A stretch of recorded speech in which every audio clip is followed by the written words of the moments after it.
Hi guys, today we are going to continue talking about solving for a variable in terms of other variables, but this time we are going to be solving for those variables when we have some cases of parentheses thrown in.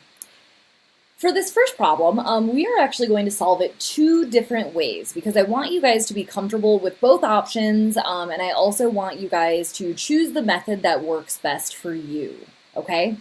So just want you to write this out twice, and we're going to start over on this side. Okay? Always, always, always, no matter what, start with drawing that line right down the middle of your equal sign. Okay? Now, normally speaking, when you guys see that we are solving for x, we notice that this x is sitting inside of the parentheses, and we need to get it out somehow. So the first method that we can use is involving our distribution property that we all know and love. So I see that this coefficient of 8 is sitting in front, and there's that invisible multiplication sign sitting in between our coefficient and our parentheses. So let's start by distributing, okay? 8 times x is going to be 8x. And then secondly, 8 times 7, bring down that sign, is going to be 56, okay? Now we have our x outside of the parentheses, and I'm going to bring down the z on the opposite side, and now we can begin solving for x just as we normally would. I see that I have a 56 over, or a negative 56, excuse me, on the other side, and the opposite of this minus is going to be a positive 56. Anything I do to one side, I have to do to both. Draw that horizontal line. Minus positive cancels out. All we're left with over here is going to be 8x. And remember over here, these are not like terms, so I am just going to leave it as z plus 56, okay?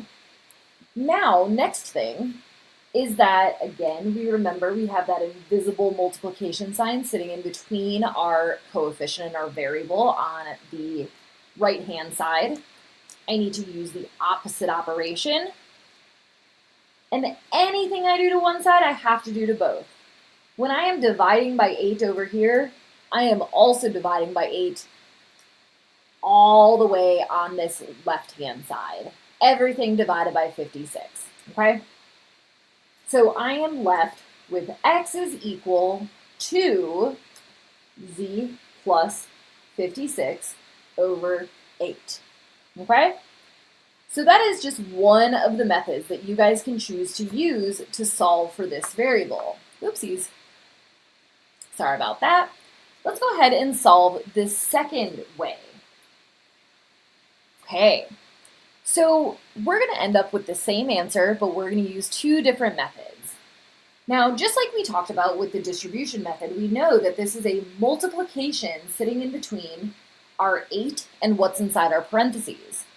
So we can go ahead, instead of distributing it, let's go ahead and divide everything by 8.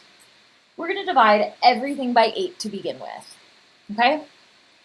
So those 8's cancel out, and we are left with x minus 7 is equal to z over 8, okay? Now again, using those opposite operations, we want to get x all by itself, so we still have that negative 7 over here, so we are going to go ahead and add 7 to both sides, okay? Draw that line, negative 7 plus 7, we got 0, and now over here again, cannot combine like terms, we just leave it as so. Now, they look a little bit different, but let's go ahead and break out this guy over here. I'm going to do it on this side just because I'm running out of room. Z over 8, I'm going to break out our fraction over here, and then plus 56 over 8. You guys who are super quick at those math facts know that 56 over 8 is equal to 7. Z over 8 plus 7, z over 8 plus 7. Both of these answers are correct. They look a little bit different, just broken out a little bit differently, but they're still correct. So I want you guys to go ahead and choose whatever method makes most sense to you, makes your life easiest. Everybody has a little bit of different brains. But please go ahead and use whatever method works best for you. Generally speaking, when I'm doing this is just a personal preference. I like to go ahead and use the distribution method, but it really depends upon the problem and what it looks like. Let's go ahead and erase this and do one more quick example. Okay, we are still going to be solving for x, but this time we have y is equal to 9 times x minus, plus 6. Okay? So first things first, I just personally like to distribute. There's no right or wrong way. It's just a preference. Ooh, first things first, I actually forgot to draw that line right down the middle of our equal sign.